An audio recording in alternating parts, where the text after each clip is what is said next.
Hoje a gente vai fazer a discussão sobre ser professor, professora em tempos de pandemia. Turma, essa minha fala de hoje, na verdade, eu acho que foi mês passado, eu fui convidado para fazer uma fala na PUESP de Sumaré e justamente discutindo um pouco sobre essa questão, sobre o ser professor, professora, né, em tempos de pandemia, tá? E lá eu tive 10 minutos para poder conduzir a fala. Portanto, aqui a minha intenção é aprofundar um pouco aquela discussão. Vamos lá. Acho importante que eu estou falando de um lugar teórico que é a psicologia da educação, né? Então, deixa eu me apresentar para quem não me conhece. Eu sou Ronaldo Alexandrino, tá bom? Sou professor da Faculdade de Hortolândia, sou diretor de escola e tenho mestrado e doutorado na psicologia da educação e, portanto, é esse o lugar teórico que eu venho conversar com vocês, né? Bom, eu acho importante a gente começar falando que a discussão de hoje, né, discutir o ser professor, o ser professora em tempos de pandemia, nada mais é do que uma necessidade urgente. Toda essa questão do Covid-19, ela pega todo mundo de surpresa, né? Acho que ninguém no início de 2020 fazia ideia de tudo isso, o que a gente estaria vivendo. Portanto, a gente precisa, de certa maneira, começar a se adaptar com esse novo modelo de escola, com esse novo modelo de sociedade que a gente vem, então, se organizando, reorganizando ou aprendendo a organizar, né, dentro desse contexto que a gente está vivendo, tá bom? E é lógico, nós, pelo menos eu, né, acho que a grande maioria daqui também, nós somos profissionais da escola, nós somos profissionais da educação. E ser professor e ser profissional da educação, nesse momento, nessa situação que a gente vive, nos coloca a repensar, em primeiro lugar, qual é o papel da escola, a repensar qual é o meu papel como professor, professora, qual é o meu lugar, né, profissional dentro desse contexto que é amplo, dentro desse contexto que é complexo e com uma urgência que também tem características de novidade. Primeira coisa que a gente precisa entender, né, é que a gente, partindo do princípio que nós estamos vivendo uma nova organização social, que a gente está vivendo uma nova escola, a gente precisa, num primeiro momento, ter uma clareza. Que clareza é essa? Né, de que ter acesso aos conteúdos escolares não é sinônimo de aprendizagem, tá? E é legal a gente começar, então, a pensar um pouquinho sobre o que é aprender, né? O que é aprendizagem, enfim. E pensar um pouco nesse papel da escola, cuja obrigação é a de ensinar, né? E é interessante a gente pensar que ter acesso à informação não é sinônimo de aprendizagem. Por quê? Porque nós já vivemos uma sociedade que é caracterizada por ser a sociedade da informação, né? Então, hoje, basta a gente sair na rua, a gente vai ter um monte de outdoor, a gente dentro de casa no nosso celular, a gente tem acesso a inúmeras informações, a gente acessa a internet, enfim. Não dá para dizer que nessa sociedade contemporânea nós não temos acesso à informação, tá? Porém, o número de pessoas analfabetas no Brasil, ela ainda é um número grande. Ela ainda é um número alto. E fica essa interrogação muitas vezes pra gente. Como é que numa sociedade da informação, nós ainda temos pessoas analfabetas, tá? Bom, exatamente por isso. Porque ter acesso à informação não garante aprendizagem, tá?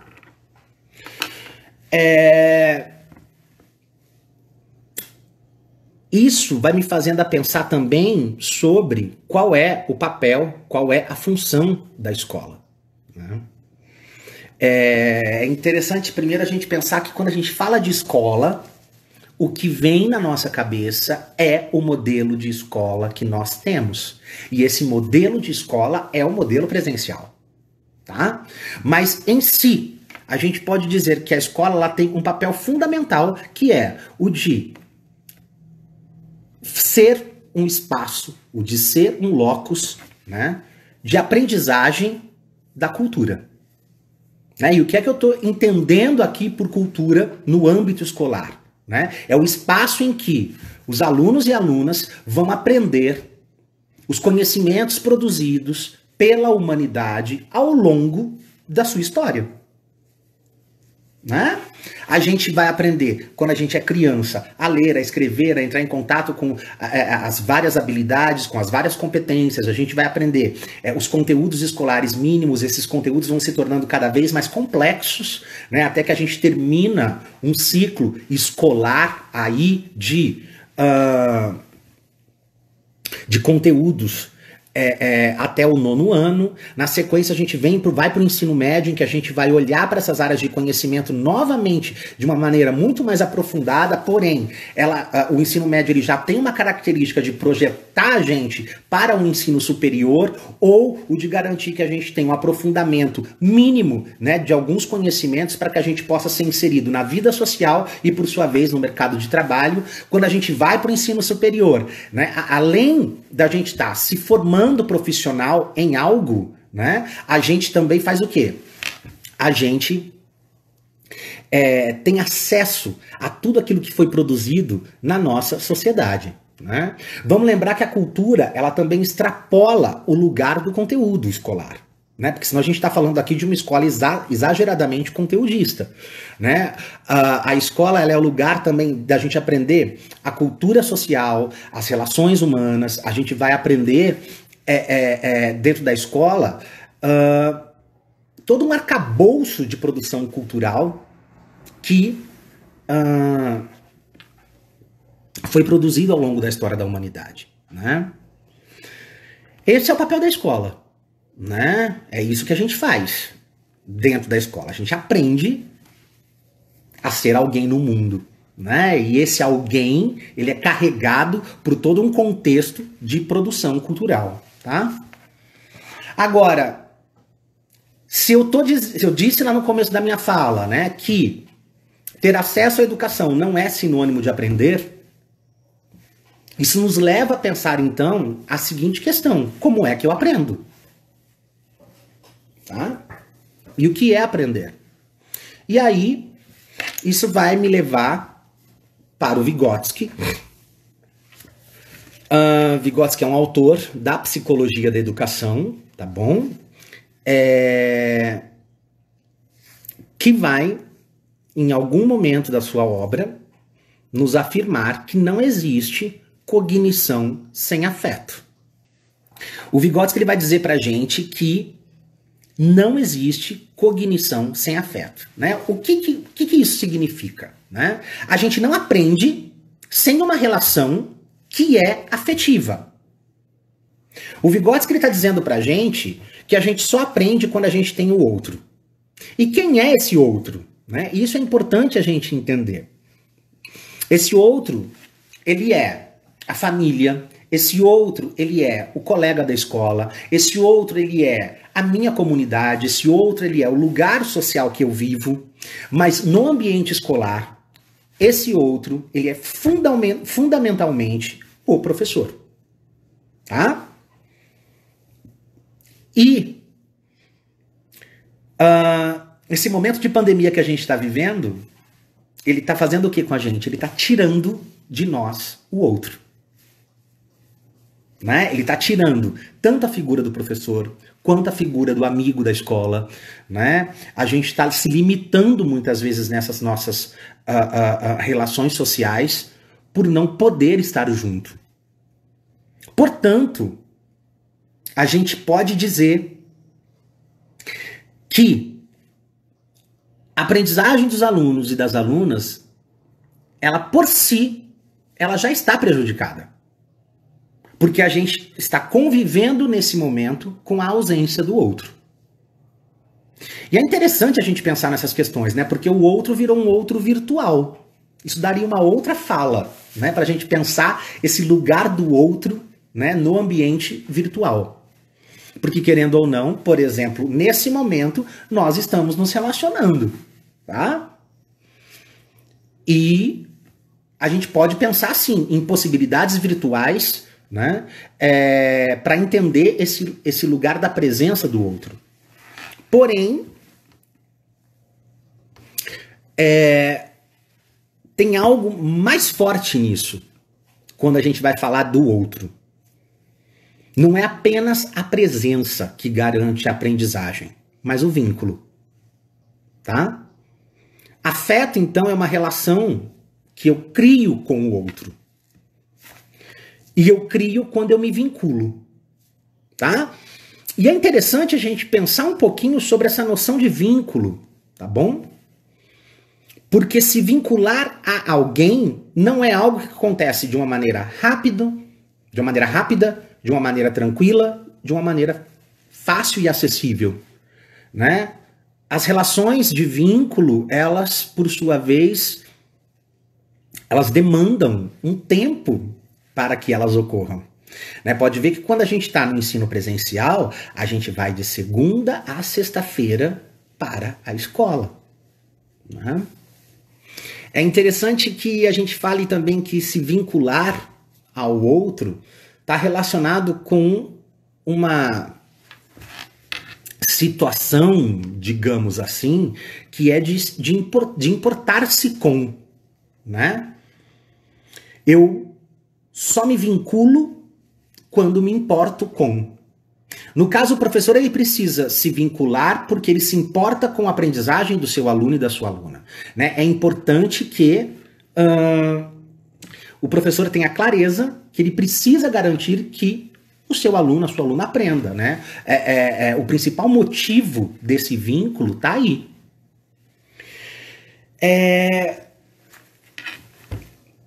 Todas essas são condições que a gente precisa buscar garantir para que a aprendizagem ocorra. Vocês estão entendendo, né? Para eu aprender, eu preciso do outro, mas não é qualquer outro. Esse outro, ele precisa estar permeado por uma relação de afeto.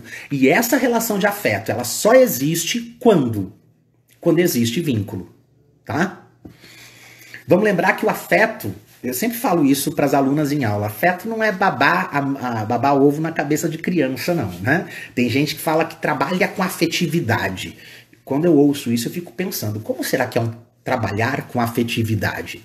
Né? Eu sou um professor afetivo, né? E aí você muitas vezes se aproxima de algumas dessas práticas e aí você vê o professor e a professora assim, que bonitinho da professora, vem cá, né? Gente, não é disso o que a gente está falando, tá?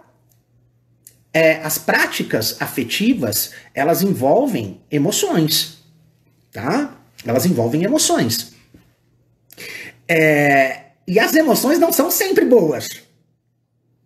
O que está em jogo é quando o meu aluno ele reconhece em mim que eu me importo com ele. É aí que o vínculo acontece.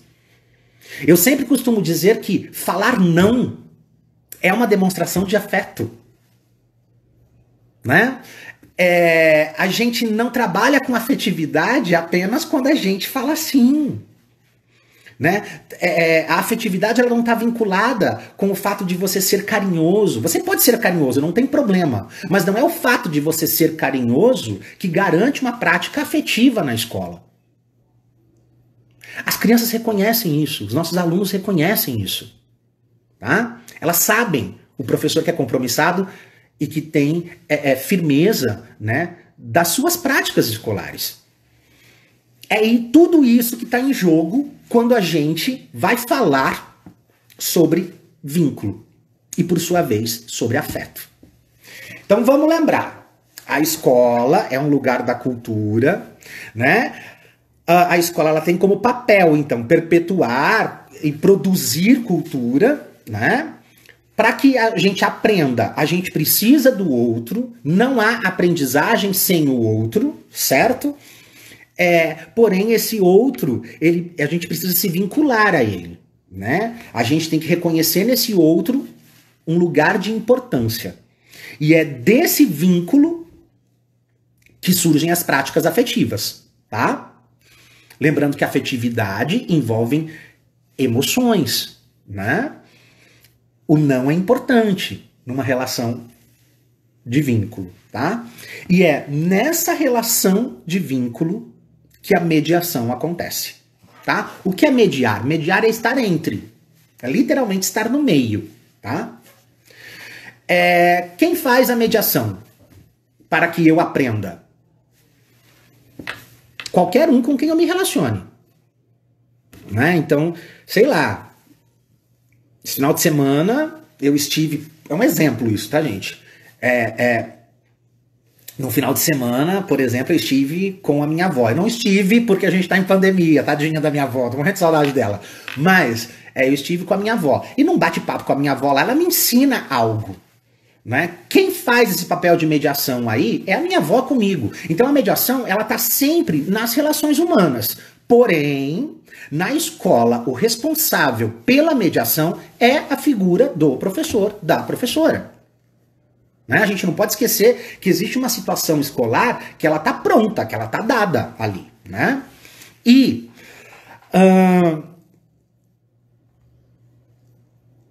é papel do professor, então, organizar o seu trabalho de maneira a garantir a mediação. Né? Bom, essa mediação, ela vai acontecer, então, essa mediação, essa relação de afeto que é mediada pelo professor, ela acontece de duas maneiras que eu consiga localizar. Podem ser que tenham outras. Primeira, que é da relação do professor com o aluno, certo? Essa é a primeira relação que a gente vai ter, de contato humano mesmo. Mas tem uma segunda relação afetiva que acontece, que é no âmbito do objeto de conhecimento, tá? O professor, ele precisa, de alguma maneira, fazer com que o seu aluno reconheça que aquilo que é ensinado na escola é importante, tá? Eu costumo dizer que a gente não ensina, a gente não forma leitores se a gente não for leitor. Nosso aluno, ele tem que reconhecer na gente que a gente é leitor e que aquilo é importante pra gente, né? Eu já cansei de ver, nesses meus 20 e tantos anos dentro da escola, algumas práticas do tipo: agora é a hora de leitura, todo mundo tem que ler, né? E aí a sala vai ler e a professora vai pôr o diário em ordem porque tá atrasado.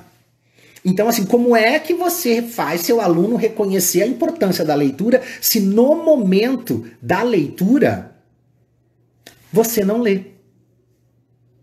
Isso é um exemplo, né? Então, o que eu estou dizendo para que a gente consiga desenvolver essa relação de vínculo com o objeto de conhecimento, a gente precisa garantir que as nossas práticas sejam também coerentes com os nossos discursos. Tá? Bom, dito isso, a gente também precisa entender que se ter acesso a conhecimento não garante aprendizagem, o que é que garante? É a reflexão que a gente faz sobre o objeto de ensino, sobre o conteúdo que a gente está querendo aprender. Tá? Gente, Piaget já dizia isso pra gente. O próprio Vygotsky fala isso pra gente. Né? Se a gente pegar todos os teóricos aí, por exemplo, da área de alfabetização, elas vão falar que o que garante o ensino, a prática da alfabetização, não é apenas o acesso às letras ou ao universo letrado, mas é o pensar sobre esse universo letrado. Né? E eu vou trazer para vocês aqui um outro autor, né, o Donald Schoen, que traz para nós, então, um conceito que é o conceito de meta-reflexão. O que é a meta-reflexão? Né? Para o Schoen, é um processo que envolve a ação, a reflexão e a ação. Ou seja, Eu preciso interagir com aquilo que eu aprendo, pensar sobre aquilo que eu aprendi e novamente ver se a minha ação, se a minha prática, né, ela muda, ela tem alguma alteração, ela de certa maneira, impactada pelo meu objeto de conhecimento. Né? A gente não faz isso sozinho. Tá? Para eu refletir sobre um objeto de conhecimento, eu preciso de alguém junto. E, novamente, esse alguém junto é a figura do professor. Bom, dito tudo isso, vamos lembrar que num momento de pandemia, vínculo e afeto estão prejudicados, tá? Vínculo e afeto estão prejudicados. Porém, nós ainda somos professores, nós ainda somos profissionais da educação. De alguma maneira, a gente ainda está na escola ou ligado à escola. E o mais importante, mesmo considerando toda essa situação, a responsabilidade pela aprendizagem dos nossos alunos e alunas ainda é nossa. Tá? E a pergunta que me fica, a pergunta que eu faço sempre é: como é que eu garanto a aprendizagem dos nossos alunos nesse contexto atual em que a gente vive? Tá? Bom, eu trouxe aqui alguns apontamentos. Na verdade, eu trago 7 apontamentos. E aí depois eu caminho para o final. Eu acho que eu dou conta deles uns 10 minutinhos, 15 no máximo, e aí a gente caminha para poder bater um papo aí juntos, tá? Pessoal, primeira coisa, a gente precisa assumir. Eu até brinco às vezes com algumas pessoas com quem eu converso. Eu falo assim, gente, OLX, aprende a desapegar. Desapega, desapega, desapega. Desapega de um ano letivo presencial. A gente não tem esse ano letivo. A gente tem outro ano letivo hoje, que não é o modelo que a gente conhece.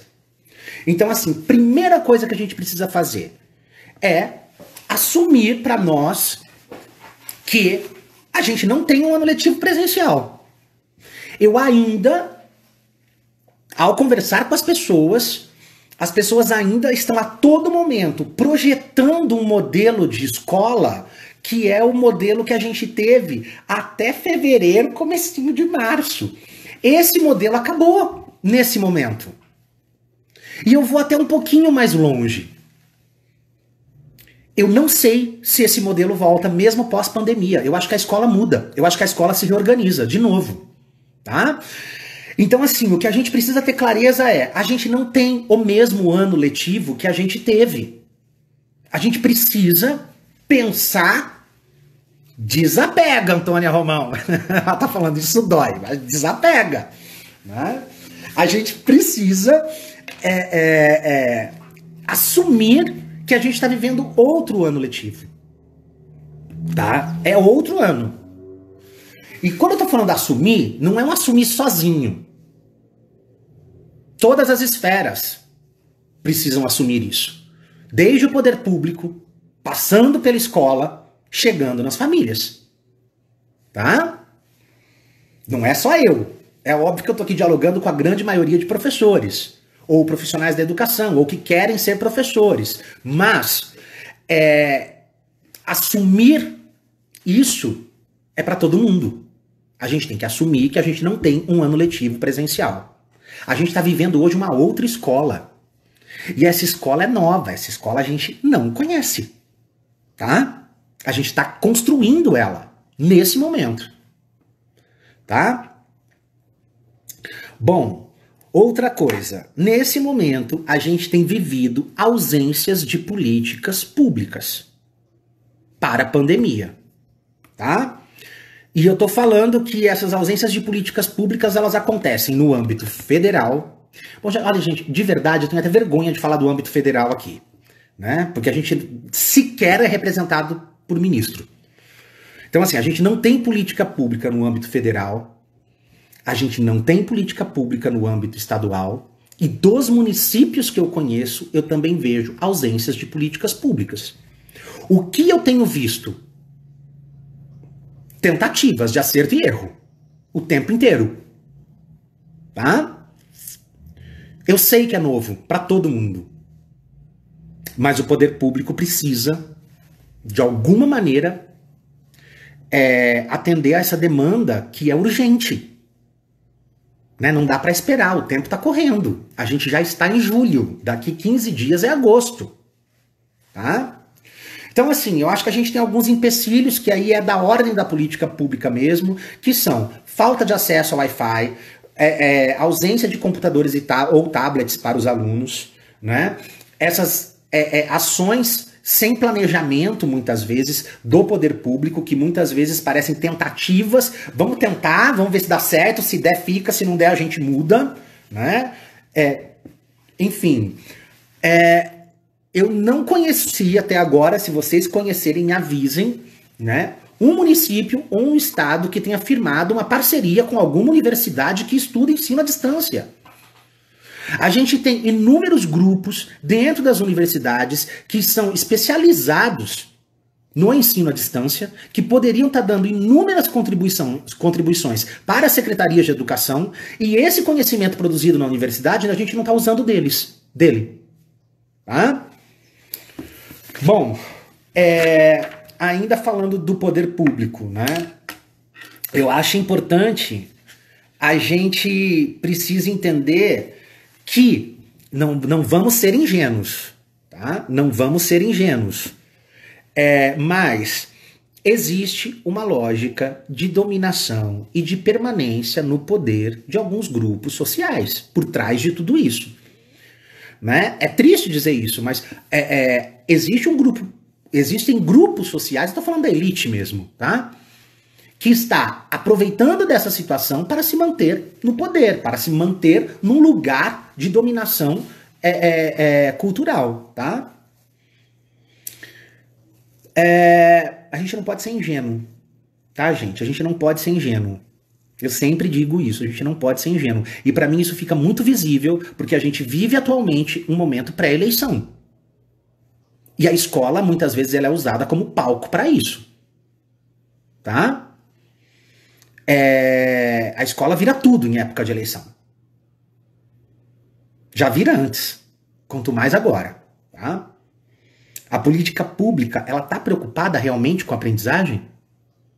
Vamos lembrar que é esse o papel da escola. Às vezes eu percebo que a gente tem incentivo financeiro, que a gente tem aplicação de recurso em práticas que afetam a escola, mas que não promovem a aprendizagem. E qual é o papel da escola? Tá?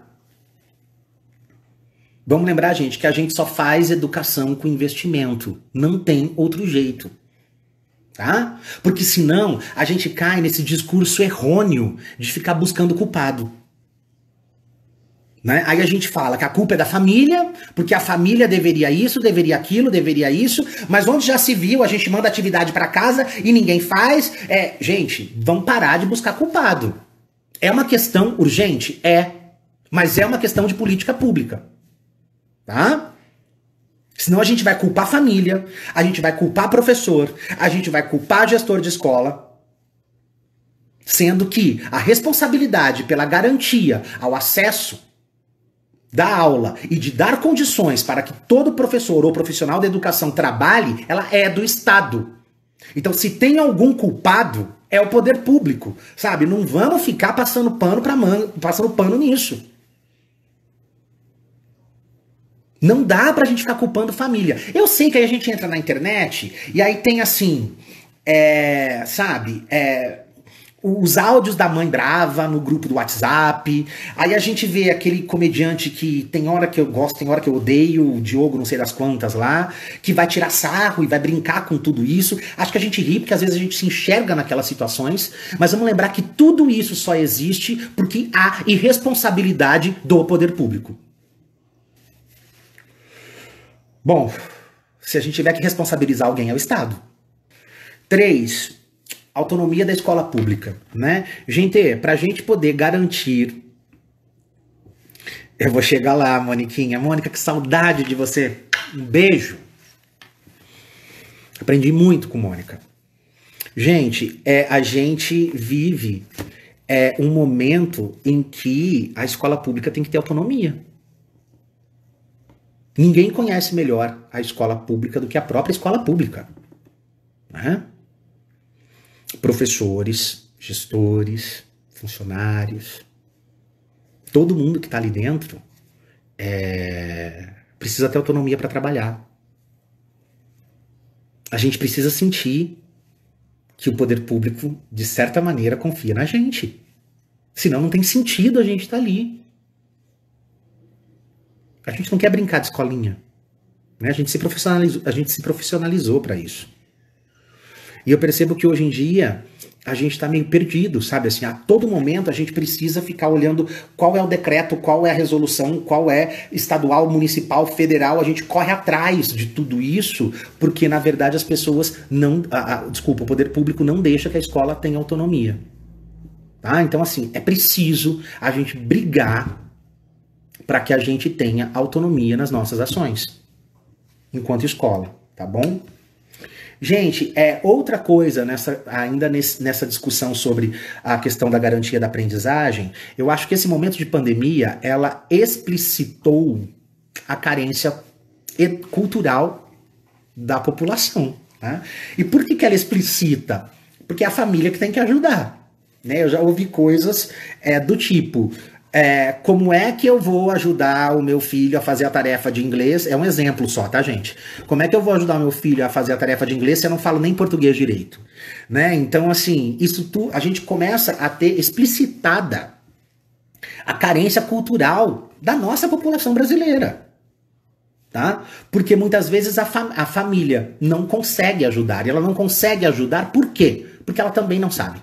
Porque ela também foi mal formada. Porque, na verdade, para mim, isso apenas... o momento que a gente está vivendo apenas explicita a falência do sistema educacional brasileiro. Vamos jogar as claras. Né? Eu estava ontem procurando alguns dados para outro texto que eu estou trabalhando e, assim, apenas 0,11% da população brasileira termina um doutorado. Ainda é 3 ponto alguma coisa, eu não lembro quanto, que termina o ensino superior. É muito pouco. É muito pouco. Ou seja, a gente está falando de uma população carente. E, né, assim, e comumente falando, né, a gente apenas ensina aquilo que a gente tem. A gente só passa para frente aquilo que a gente sabe. Então a gente também não pode exigir das famílias aquilo que elas não têm. Porque elas também não aprenderam. Porque elas também passaram por um processo caótico nas suas formações, né? Eu acho que esse momento ele também explicita os diferentes arranjos familiares, né? Agora a gente está tendo mais clareza de qual é a criança que fica sozinha, qual é a criança que fica com a avó, qual é a criança que... Enfim, as desigualdades sociais a gente está vendo. Quem passa fome, quem não passa. A gente, na verdade, está tendo explicitado todos os processos de exclusão social das nossas escolas. Tá? E para garantir a aprendizagem, a gente tem que pensar tudo isso. Como está sendo complexo. Tá? Gente, a gente está falando de exclusão social, eu preciso falar. Vocês estão vendo aí que o de Salvo entrou agora. Gente, esse menino é maravilhoso, tá? Depois, por favor, meu querido, coloca aí o link do cursinho gratuito, online, para as crianças, para minha criança, para as crianças de ensino médio, tentarem prestar Enem, vestibular e tudo mais, que está acontecendo de maneira gratuita pelo YouTube, com excelentes profissionais. Por favor, coloca o link para as pessoas aí, tá bom, meu querido? Bom, gente, divulguem, tá? E divulguem. 6. Outra coisa que a gente precisa... o curso Vilarejo. E outra coisa que a gente precisa é romper com a organização curricular tradicional, né, gente? O currículo presencial não serve pra gente viver essa vida digital da informação online que a gente está vivendo, né? A gente precisa entender que estamos vivendo outro currículo. E é engraçado porque, documentalmente falando, a gente está vivendo o currículo presencial. Todas as cobranças que vêm para a gestão escolar, ela é em cima daquilo que deveria estar acontecendo. Mas a gente não está revisitando esse lugar considerando que a escola presencial não existe nesse contexto que estamos vivendo, tá bom? Eu sugiro uma organização por blocos, não por anos, tá? A gente pensar a educação infantil com as suas particularidades, o ensino fundamental 1, que eu dividiria de duas maneiras, os alunos não alfabetizados e os alunos alfabetizados, tá? Em organização por ciclo, engasguei? Uma organização por ciclos de conteúdo, tá? Gente, eu fico pensando assim, eu queria, assim, aplaudir professora alfabetizadora nesse momento, porque assim, eu não sei alfabetizar considerando esse momento que a gente vive, tá? Todo o meu aplauso e todo minha admiração, meu respeito, meu orgulho por vocês que estão suando para tentar fazer o máximo que podem, tá? Bom, ensino fundamental 2 e médio seriam, né, mais dois outros blocos e o ensino superior, tá? Vamos lembrar que essas dificuldades elas vão mudando, né? Então, por exemplo, no ensino superior, que eu também sou professor do ensino superior, a gente tem outro tipo de dificuldade, né? Que é a quantidade de dados móveis, se consegue ou não pagar a internet, Wi-Fi e tudo mais. A criança, a gente passa por uma relação que é primeiro com o adulto, né? Então, por exemplo, no ensino superior, ele não tem Wi-Fi, mas ele tem o celular. A criança, ela depende do celular do adulto. Ou se ela não tem o próprio celular, se ela não tem o próprio notebook dentro de casa, ela está sempre dependendo de um adulto. Tá? Ao mesmo tempo, então a gente entrega impresso, mas quando a gente entrega impresso, muitas vezes essa criança também não tem com quem faça. E vamos lembrar que quando a gente entrega impresso, a gente tem que sair de casa. E a todo momento a gente sabe que a gente não pode circular. Olha como essa rede ela é complexa. Tá bom?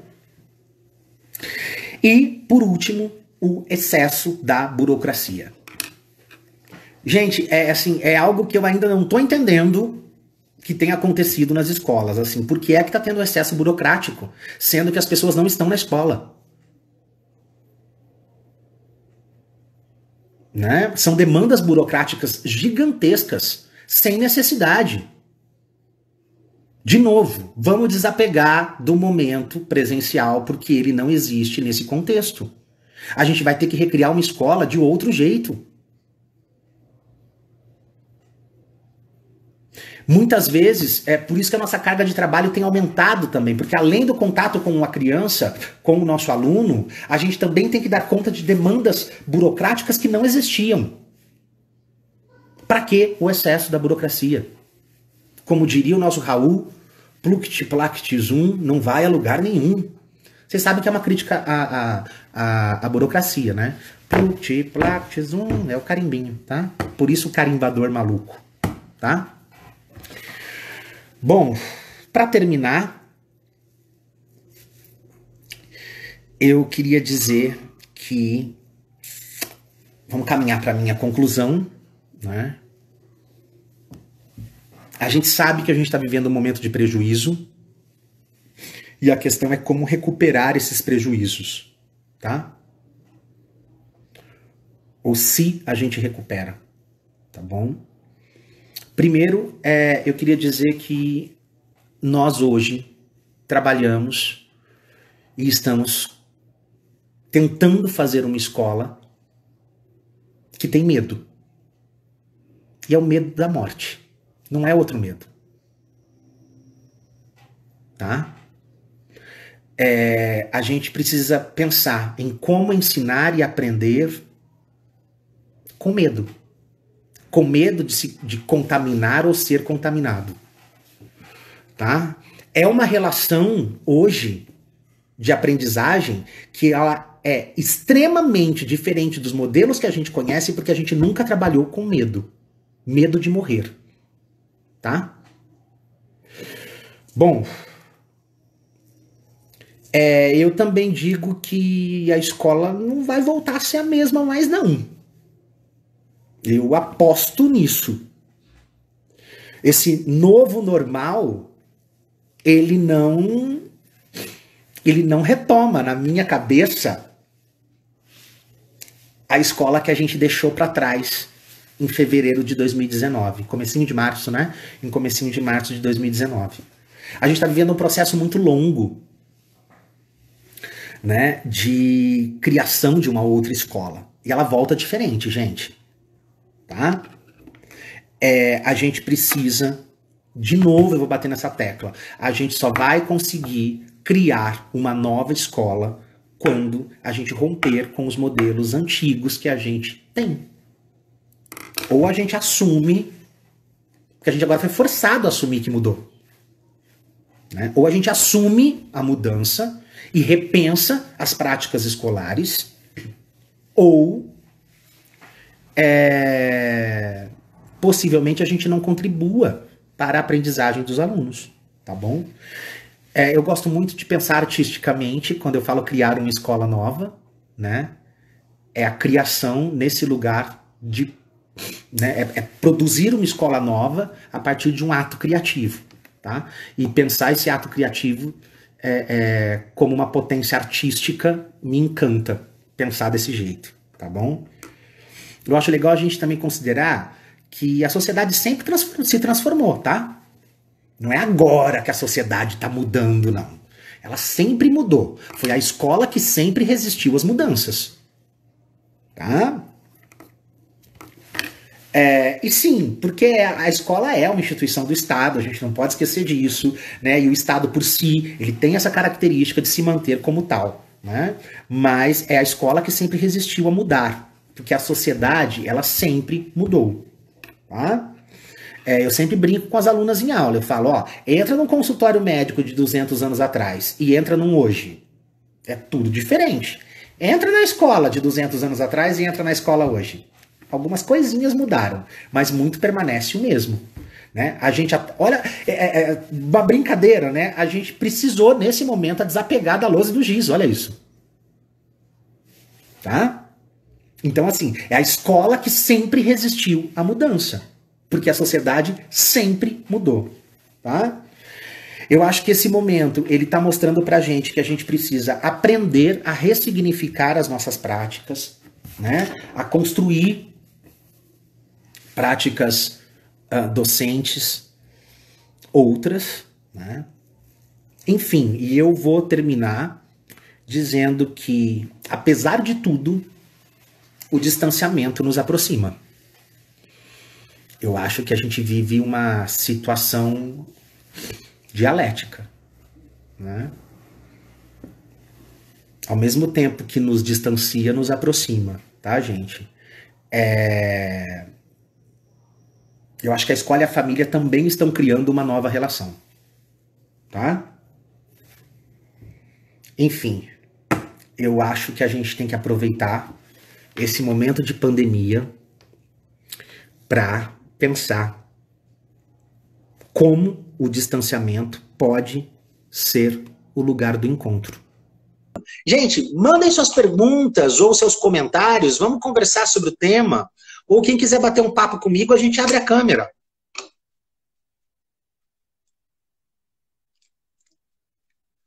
Quem vem? Vamos lá, Moniquinha? Cadê a Moniquinha?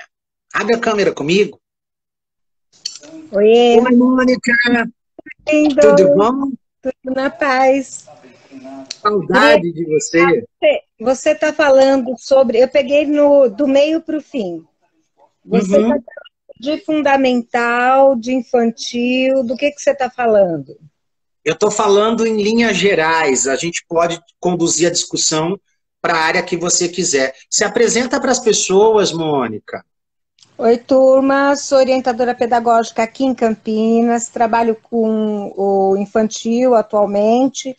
Fui professora dos anos iniciais na Prefeitura de Campinas também, em outros locais. Fui professora do infantil em Vinhedo, professora de universidade, estudei com o Ronaldo pelo grupo de pesquisa DIS, né? Fiz o meu mestrado lá na Unicamp, quase terminei o doutorado na Unicamp, não consegui.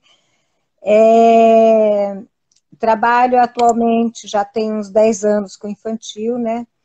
E eu vou relatar rapidinho o que nós estamos fazendo aqui em Campinas com as crianças, que é uma experiência rica. Estamos trabalhando o dobro do que trabalharíamos, mas não estamos atingindo boa parte das crianças, né? Que assim, nós montamos um site, uma página de Facebook, grupos de WhatsApp para cada turma da escola, né? Grupo de WhatsApp de formação para professores para lidar com as mídias, porque nem eu, nem os professores tínhamos essa experiência, né? Estamos aprendendo juntos.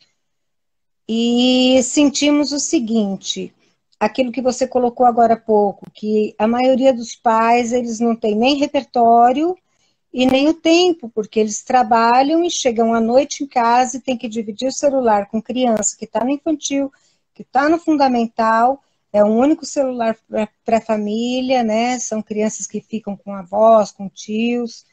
Então, está sendo uma experiência tanto rica quanto dolorida, né? A questão que você colocou da gente conseguir entender a fragilidade das famílias, ela está muito explícita agora. Então, toda aquela dificuldade que a gente tinha em trazer as famílias para dentro da escola, nós estamos vivendo o processo inverso, que é nós estamos entrando dentro das casas das famílias, né? E lidando tanto com a realidade social deles e tentando de alguma forma, trabalhar essas questões, mas a questão do conhecimento em si, que a escola é esse local, né? A gente tem feito ações mitigadoras. Então, assim, retomar processos dos anos anteriores, trabalho com horta, trabalho com projetos, trabalho com isso, trabalho com aquilo, e trazer a repercussão disso nas famílias. É bacana, mas também é muito desgastante e muito frustrante para aquelas crianças que não têm acesso, né? A gente tem feito uma experiência que é das professoras ligarem para se marcar horário com as famílias, à noite, a hora que eles podem, e encontrar monitores e professores, encontrarem as crianças para eles falarem algumas coisas, para ver o amiguinho. Então a gente pega ou o Zap, ou o Zoom, para eles poderem colocar os amiguinhos na tela, para poder falar com um, com o outro, além daquelas ações burocráticas, e além dos relatórios, e além de ter que entregar cestas para as famílias, e todas essas questões, né? Mas são aprendizagens novas, e isso, quando você diz a escola não volta mesmo, não volta mesmo. Até porque a gente não vai ter capacidade no infantil de atender a todas as crianças. Como você vai evitar um bebê de encostar na chupeta do outro, de tirar a chupeta do outro? A não ser que você volte à época dos berços. E isso é uma coisa que está ultrapassada há 50 anos dentro do infantil, né? Outra preocupação é a preocupação higienista dentro do infantil, que é muito séria, né? A gente lutou muitos anos para romper com essa visão higienista e agora a gente vai ter que voltar dentro dessa perspectiva, a perspectiva da interação, do aperto, do cheiro, do colo, da troca, tudo isso. Quando você fala que estamos com medo da morte, é uma coisa muito séria, porque estamos mesmo, né? Assim, a gente troca criança, a gente recebe baba de criança, a gente cura dodói de criança, né? Então, tudo isso pega bastante. Mas, de qualquer forma, a gente tem procurado trabalhar com conteúdos interessantes e produzidos por nós mesmos. Então, tem o lado bom e tem o lado ruim. Agora, documentação pedagógica é uma coisa que está deixando a gente enlouquecida, né? Enlouquecida em todos os sentidos. Né? É isso que eu queria comentar. Essas são as questões que o infantil, ou são os desafios que o infantil estão trazendo para a gente agora. Né? Que bacana, Mônica. E o fato de que a gente não vai poder atender aqueles que mais precisam, que são as mães que precisam do integral, né? É uma coisa muito dolorida também. Mas sim, assim, eu percebo que essas angústias, elas são muito próximas, né? Porque muito do que você está narrando, eu comecei a me ver também como diretor do Fundamental aqui em Hortolândia, porque eu estou em Hortolândia, você está em Campinas, a gente está perto, né? Então, assim, eu ainda não entendi, por exemplo, qual é a urgência de um projeto político-pedagógico no meio disso tudo, porque digo a urgência da entrega, não a importância de se registrar esse processo que é o outro, né? A gente também está entregando cesta, né, dentro da escola. No fundamental eu estou tendo um problema porque os pais que pagavam escola privada, por exemplo, eles não estão dando conta, então eles estão indo para a escola pública. Enquanto a gente está EAD, cabe, né? Porque está todo mundo à distância. Eu quero ver como vai ser na hora que isso for presencial, onde que a gente vai enfiar a criança. Porque, assim, eu estou preocupado mesmo, assim. Mas eu acho que é bem isso. Ao mesmo tempo que a gente tem... Oi? Vai ter que ser rodízio de criança, não tem como botar todas as crianças juntas, né? E ao mesmo tempo a gente tem histórias lindas de práticas docentes, assim, que estão me surpreendendo. Né? Assim, o quanto que a escola também tem essa potência criativa de se reinventar. Né? E isso, eu fico fascinado com tudo isso. Então, nós gestores estamos trabalhando mesmo, cumprindo as nossas horas. Agora, professores e monitores, não. E mesmo assim, eles estão disponibilizando de graça os horários deles de vida, né? Para poder trazer conteúdos, histórias, eles contam histórias, eles cantam músicas, eles fazem projetos, e é muito interessante porque as crianças entram na brincadeira, mandam vídeos de volta, e aí quando a gente montou o site, agora o site entrou com as brincadeiras que as crianças montam, como elas estão vivendo na rua, é muito bacana também. Né? É um tipo de documentação que infelizmente não vai ser considerada nem para contar horas para os professores, né? E talvez nem para a burocracia, mas é um novo que a gente está começando a conhecer. Você vê, essa beleza de registro se perde, né? E a gente acaba tendo que dar conta de outras, né? Que, enfim. Eu estou cheia de livro para preencher. Vamos fazendo, vamos vendo o que dá para fazer, né? Aqui a gente está assim, os gestores estão trabalhando presencialmente, mas em escala de revezamento, né? Os professores, eles estão atendendo os alunos online, mas aí assim, cada escola está se organizando de um jeito, eu, até o momento, estou deixando todo mundo atendendo a família em casa.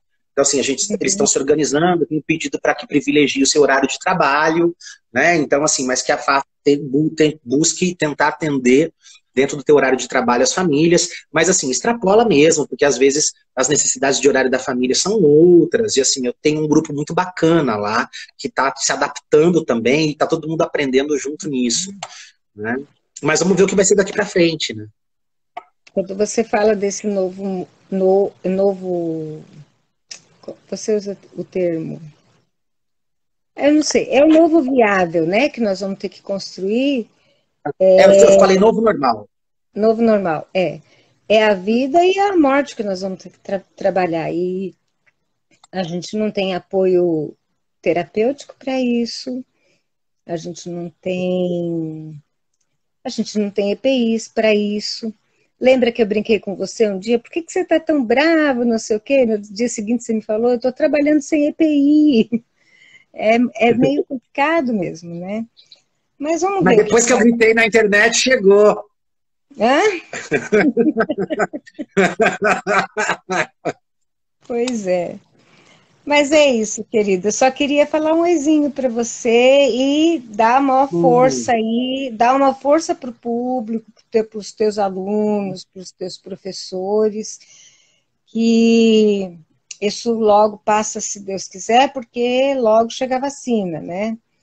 E a gente, sim, só que a gente não pode desconsiderar as nossas aprendizagens de agora, que são sim. mágicas, né? Eu acho que no infantil, pelo menos, elas são mágicas. É Olha, eu vou isso. encerrar esse Eu não nosso sei tirar a bate-papo. página. Eu tiro, não se preocupa. Eu vou encerrar esse nosso bate-papo te fazendo um convite, pode ser? Pode, claro. Tá? Porque esse semestre eu vou dar uma disciplina sobre. O título da disciplina é Coordenação e Supervisão Escolar. E aí eu vou te convidar já para bater um papo com as alunas na minha disciplina, pode ser? Oh, muito, muito bacana. Aceito com o maior prazer. Vai ser à Vai ser com... distância, vai ser nesse modelo que a gente tem, né? Mas você já está convidadíssima para participar da disciplina comigo, tá bom? Muito obrigada. Estou bem contente. Tá bom, querido. Você me tira Mônica, um então da beijo, carinha aqui obrigado, que eu não viu? sei tirar? Um beijo. Outro. Tchau, tchau. Tchau. Ah, tá. Giovana está me dizendo aqui, como está a questão da inclusão da rede pública? Na particular, mesmo com todos os recursos, está bem complicado. Gi, na verdade, o acompanhamento das crianças da inclusão, eu falo muito pelo lugar da onde eu trabalho, né? Deveria ter perguntado para a Mônica isso, porque a gente saberia de Campinas. Acho que a Mônica, depois, qualquer coisa, pode comentar aqui, se ela tiver aí ainda. Mas, na verdade, as atividades estão sendo planejadas de maneira diferenciada pela profissional da educação especial, né, estão sendo impressas na escola e sendo levadas para a família. Tá? E o acompanhamento desses alunos está sendo com os professores. Né? A Rose, minha amiga, minha filhada, está dizendo que trabalha com educação infantil numa turma de berçário, crianças de 2 anos, 2 anos e meio, e pensa como é complicado. Rose, eu imagino a loucura que deve estar. Eu tenho visto seus videozinhos contando história para as crianças, viu? Rose é atriz, gente. Sigam a Rose, vale a pena. Oi, Luci! O mundo não será o mesmo, e a escola certamente será diferente. Até na hora de voltar, terá que ser por grupos, com avaliações diagnósticas. Tem de ver a importância da tecnologia na mediação do ensino. Pois é, Luci, essa nova escola que está chegando, a gente realmente vai ter que construir. Né? Eu fico, de novo, assim, eu falo muito, né, eu terminei minha fala falando sobre o medo, eu fico pensando o quanto a gente vai ter, a gente sabe que a gente não tem, né, estrutura para receber essas crianças de modo presencial antes da vacina. Então eu fico pensando mesmo assim nesse medo. Eu vi um post esses dias que era, achei interessante, né? Se uma criança vai para a escola com um potezinho de glitter, né, as 30 chegam em casa sujas de glitter. E eu acho que é mais ou menos um pouquinho do que a gente está falando nesse momento. Né? Enfim, deixa eu ver. A creche não vai mais ser um depósito, você também acha? Olha, Maria, eu, eu acho que a gente vai ter que repensar essa creche, né? Acho que essa creche, ela faz tempo que ela precisa ser repensada, né? Porque, assim, eu vejo um esforço tão grande das profissionais da educação infantil para tentar fazer dessa escola de educação infantil um espaço de aprendizagem para essas crianças, né? Eu valorizo muito o trabalho da escola, eu valorizo muito o trabalho do professor e da professora, sabe? Eu acho que são essas condições que precisam ser revistas urgentemente, essas condições de trabalho, essas condições de vida dentro da escola. Né? Eu acho que agora a gente está explicitando o discurso da vida, né? Porque lutar pela vida ou lutar pela garantia da vida virou a nossa realidade hoje. E eu acho que a escola em si, toda a escola vai precisar se reorganizar para isso, e principalmente, na verdade, assim, eu não consigo escolher qual, né? Mas a creche também. Tá? É... Bom, ah lá, é verdade, Rô. A creche não é só cuidar. As famílias estão vivendo isso, né? Bom, deixa eu ver. A Ângela está falando do burocrático. Certinho, Ângela. A gente está planejando mais, a gente está escrevendo mais. Né? Essa parte burocrática, ela realmente não está contribuindo para que a gente possa priorizar a aprendizagem das crianças. Né? A gente não pode esquecer isso. A gente está falando de aprendizagem. A gente não pode perder o foco. A criança está aprendendo. Essas ações privilegiam a aprendizagem. Eu vi um filme esses dias em que o personagem falava para uma criança assim. A criança perguntava, pode fazer tal coisa? Ele falava, você vai morrer? Se você não vai morrer, pode. E eu acho que a lógica é essa. Tem que fazer tal coisa. A criança vai aprender? Se ela não vai aprender, não é importante. Nesse momento que a gente precisa que a criança aprenda. Né? Lê, o que está acontecendo no infantil? Eu boiei aqui. Né? Mamãe tem um filho com TEA, me procurou preocupada, querendo uma professora que estimule. Olha a situação, gente. Né? Essa situação da inclusão tá pegando. Nós que somos profissionais da escola, muitas vezes a gente tem dificuldades com alguns casos. Né? A família vê na gente esse lugar de apoio. E esse lugar de apoio hoje, ele não está existindo, né? A Lucy, um grupo de alunos tem todas as condições para desenvolverem seus estudos, um percentual muito grande fica à margem, sim. E eles, por não sentirem que têm oportunidade de sucesso, acabam abandonando. Né?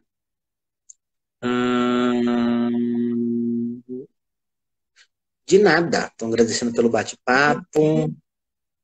A Cleo, como você mencionou, estamos vendo um novo modelo de escola, mas como lidar com a questão de videoaula? Como trabalhar a parte nacional, timidez e ansiedade de trabalhar em público? Olha, Cleo, você sabe que eu penso muito nisso, viu? Muito mesmo.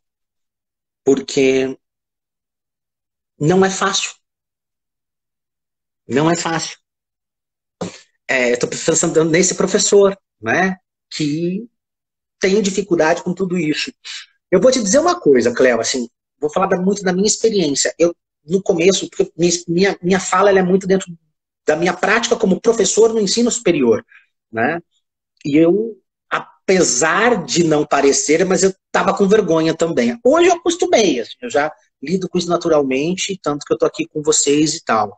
Mas eu vou voltar na minha fala, eu acho que a gente tinha que, de alguma maneira, garantir a autonomia da escola para que a escola possa ir pensando junto as suas maneiras de desenvolver as suas ações. Tá? Eu não penso que obrigar todo mundo a fazer é o caminho. Eu acho que a gente pode construir ações coletivas, né, e que garantam algumas dessas práticas. Tá? E eu também tenho clareza de que a gente não vai conseguir atingir todo mundo. Porque as condições de desigualdade social estão postas. Não sei se te respondi, mas eu acho que a gente tem que, quando a escola tem autonomia para tomar suas decisões, eu percebo que as coisas fluem melhor. É isso que eu estou dizendo. Né? Eu penso, por exemplo, sabe? Quem é o professor da escola que tem facilidade em contar história? Quem é o professor da escola que tem facilidade em fazer tal coisa? Quem é o professor da escola que tem até facilidade com o planejamento? Sabe, como é que a gente poderia organizar tudo isso online de uma maneira que a gente pudesse aproveitar as facilidades dos professores, de um grupo docente trabalhando junto, sabe?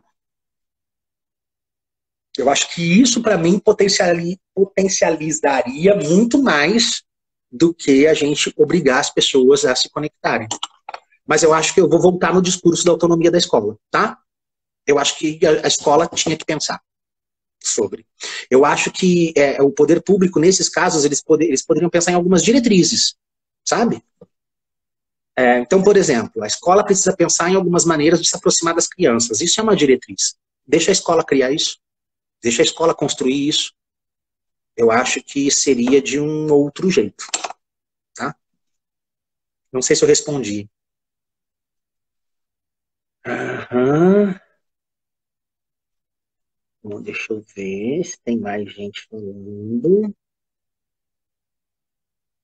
Gente, deixa eu ver. Obrigada, padrinho. Antônia, na minha escola seguimos tudo individualizado, depende da necessidade do aluno. Tem aluno que estamos por videochamada, tem aluno que está recebendo as atividades, tem alunos que não. Ah, bacana, Antônia. Então, eu acho que é um pouco desse olhar mesmo que a gente precisa. A gente está lidando com vida, né? E cada vida desenvolve seus percursos. Né? Eu acho que tanto voltado para o trabalho docente, quanto para as aprendizagens das crianças, acho que a gente precisa se aproximar das pessoas nesse momento, mesmo que virtualmente. Tá? Eu acho que o caminho é por aí mesmo. E dando autonomia para a escola, sabe? Priscila, lembrando que essas visitas são virtuais, tá? Não presenciais. A gente não pode ir lá. Fique em casa, lembra disso. A Lucy está dizendo que com a pandemia as pessoas acordaram para a importância de um professor muito bom. Também acho. Eu acho que a gente volta diferente também, né?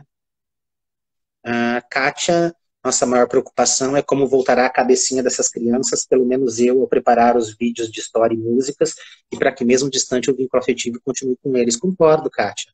A gente também não pode esquecer que assim, a gente está sendo afetado pela pandemia, mas as crianças também. Essas crianças também não voltam iguais eram, né? Imagina, Ângela, um beijo. A Ângela está dizendo que me admira muito. Em Jaguariúna haverá um programa de TV para a região para atender as crianças sem acesso à internet. Ah, legal, viu, Rose? A Giovana está se reinventando a cada dia, coisas diferentes todos os dias, adaptar, readaptar, diminuir o tempo de tela, porque afeta questões neurológicas dos alunos também. Ah, bacana, viu, Gi? Porque muitas vezes o nosso discurso ele é muito pautado, né, nas nossas práticas, nas nossas ações pedagógicas, e a gente também não pode esquecer dessa outra pessoa que está do outro lado, né? Pensar na minha prática considerando o lugar do outro, né? É o exercício da alteridade. É nítido a felicidade dos pais dos alunos quando participam e vê os colegas no computador. Muito bom. Gente, mais alguém quer fazer alguma pergunta? Mais alguém quer fazer algum comentário? Eu achei que foi bem bacana o nosso bate-papo até aqui, tá? Ah, que triste, Priscila. Minha sobrinha olhou para mim e disse: tia, esse ano eu não aprendo a ler. Pois é, eu sou um pouco radical nessas horas, viu, gente? Sabe, eu acho que a gente tinha que pensar, sabe assim, a gente teve aula até março de 2020, vamos voltar no mesmo ano, em 2021, mas enfim, a gente também não pode negar esse período, né? Porque ele também está sendo um potencializador de algumas problematizações das nossas práticas, né? Ah, Rose, obrigado, minha formiga. Obrigado, Ângela. Que bom, gente. Espero ter contribuído com vocês. Gente, então é isso. Eu, na verdade, eu queria agradecer vocês, tá? Agradecer de verdade, dizer que foi um prazer estar aqui com vocês. Eu acho que a gente alcançou uma audiência muito bacana nessa live. Pessoal, então acho que é isso, né? Um beijo, muito obrigado pela participação e a gente se vê por aí, se vê virtualmente, e quando tudo isso acabar, a gente pode matar a saudade presencialmente, tá bom? Beijo, fiquem bem. Tchau, tchau.